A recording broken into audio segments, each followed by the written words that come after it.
When assembling the COPROD head, start by placing the brass bit driver into the bit chuck. Then turn it until it is all the way down. Take the bit tube and position it upside down, with the male thread facing up. Grease the thread. Check the stop ring. Make sure the two parts have the same manufacturing part number. The stop ring is manufactured to very tight tolerances and then cut. Place the stop ring on top of the bit tube. The chamfered end of the stop ring should fit into the chamfering of the bit tube. Mount the bit chuck with the bit driver onto the bit tube. Turn the whole head and insert the bit rod with the center flushing hole facing down.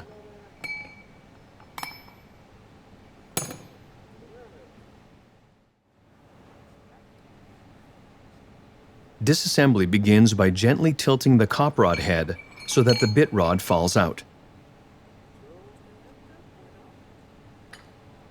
Hold the bit tube and remove the bit chuck. Remove the stop ring. Unscrew the bit driver. Please note that it is difficult to change a worn-out bit driver in the field, so both the bit driver and the bit chuck need to be replaced if the bit driver cannot be removed. Check that the bit driver thread and splines are undamaged. Check both ends of the bit chuck for damage. Use a file or grinder to smooth the surfaces. Check the bit chuck threads. Make sure that the surface inside the bit chuck where the stop ring rests is smooth. If not, please contact your local sales representative. Check the stop ring and make sure that the two pieces are undamaged.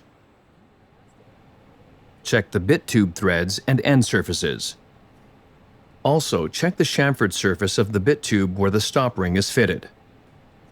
If necessary, adjust the surfaces of the bit tube using a file or grinder.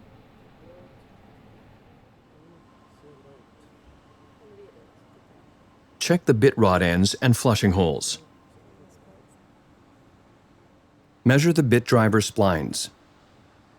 Replace the bit driver if the splines are worn down to 4 mm or less. Both the bit driver and the bit chuck need to be replaced if the bit driver cannot be removed. Measure the outer diameter of the bit chuck and bit tube. Make sure these parts are replaced if they are worn down to the minimum recommended diameter.